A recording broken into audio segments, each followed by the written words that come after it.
آخر رسول اللہ صلی اللہ علیہ وسلم کے نواسے کے جنازے پر تیر کیوں برسائے گئے؟ وہ کون لوگ تھے جنہیں ایک مردہ جسم سے بھی خوف محسوس ہو رہا تھا؟ امام حسن رضی اللہ تعالیٰ عنہ کو زہر کس نے دیا اور کیوں دیا؟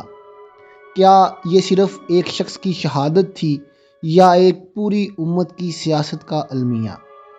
وہ امام جس نے تخت چھوڑ دیا، کیا وہی سب سے بڑا خطرہ بن گئے تھے؟ آج کی اس ویڈیو میں ہم وہ حقائق بیان کریں گے جو تاریخ کے صفحات میں دب تو گئے لیکن مٹے نہیں۔ امام حسن بن علی رضی اللہ تعالیٰ عنہ کی وفات کے بعد مدینہ منورہ کی فضا سوگوار تھی۔ یہ وہ امام تھے جنہیں نبی کریم صلی اللہ علیہ وسلم نے اپنے کندھوں پر بٹھایا اور جن کے لیے یہ فرمایا کہ یہ میرا بیٹا سردار ہے، اللہ اس کے ذریعے دو بڑے گروہوں میں صلح کروائے گا، اور پھر واقعہ ہی ایسا ہوا۔ امام حسن رضی اللہ تعالیٰ عنہ نے خلافت چھوڑ کر امت کو خون ریزی سے بچایا، مگر یہی کردار بعض سیاسی حلقوں کے لیے ناقابل برداشت بن گیا۔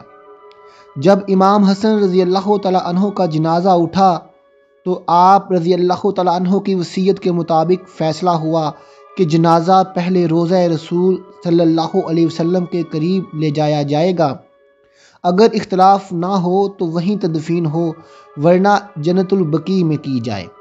لیکن جیسے ہی جنازہ آگے بڑھا، بنو امیہ کے بعض افراد خصوصاً مروان بن حکم کی جانب سے شدید مخالفت سامنے آئی۔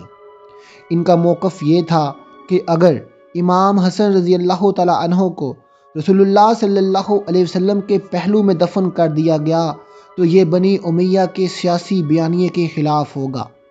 یہ اختلاف لمحوں میں کشیدگی میں بدل گیا اور تاریخ کے مطابق اسی دوران جنازے پر تیر برسا دیے گئے۔ یہ تیر صرف حضرت حسن رضی اللہ تعالیٰ عنہ کے جسم پر نہیں بلکہ اہل بیت رضی اللہ تعالیٰ عنہ کی حرمت، نبی صلی اللہ علیہ وسلم کے خاندان کے احترام اور اسلامی اقتدار پر چلائے گئے تھے۔ ناظرین، اگر امام حسین رضی اللہ تعالیٰ عنہ چاہتے تو جواب دے سکتے تھے، مگر انہوں نے بھائی کی وصیت کو یاد رکھا اور صبر کو ترجیح دی۔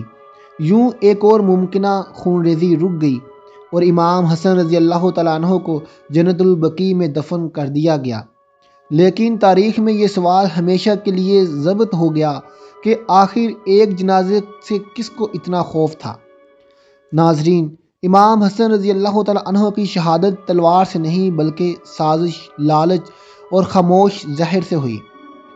صلح کے بعد اگرچہ امام حسن رضی اللہ تعالیٰ عنہ نے عملی سیاست سے کنارہ کشی اختیار کر لی تھی، مگر آپ رضی اللہ تعالیٰ عنہ کی موجودگی ایک زندہ سوال تھی، خاص طور پر اس وقت جب خلافت کو مورسی بادشاہت میں بدلنے کی تیاری ہو رہی تھی۔ یزید کی ولی عہدی کے منصوبے میں سب سے بڑی اخلاقی رکاوٹ امام حسن رضی اللہ تعالیٰ عنہ ہی تھے۔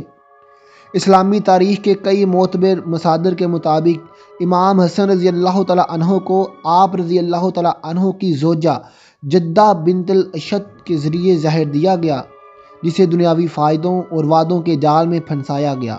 لیکن ناظرین، اگرچہ تاریخ براہ راست حکم دینے والے کے بارے میں محتاط زبان استعمال کرتی ہے، مگر یہ حقیقت واضح ہے کہ اس شہادت کا فائدہ صرف ایک فریق کو ہوا، حکمران سیاست کو۔ ناظرین، زہر کا اثر اتنا شدید تھا کہ کئی دنوں تک امام حسن رضی اللہ تعالیٰ عنہ شدید تکلیف میں رہے، مگر نہ کوئی بغاوت کی، نہ کسی کو مورد الزام ٹھہرایا۔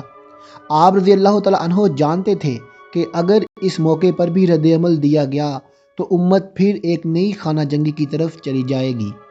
یوں امام حسن رضی اللہ تعالیٰ عنہ نے زندگی کی طرح موت میں بھی امت کے امن کو ترجیح دی۔ ناظرین، شہادت سے قبل امام حسن رضی اللہ تعالیٰ عنہ نے اپنے بھائی امام حسین رضی اللہ تعالیٰ عنہ کو وہ وصیت کی جو صرف ایک خاندان کے لیے نہیں بلکہ پوری امت کے لیے تھی۔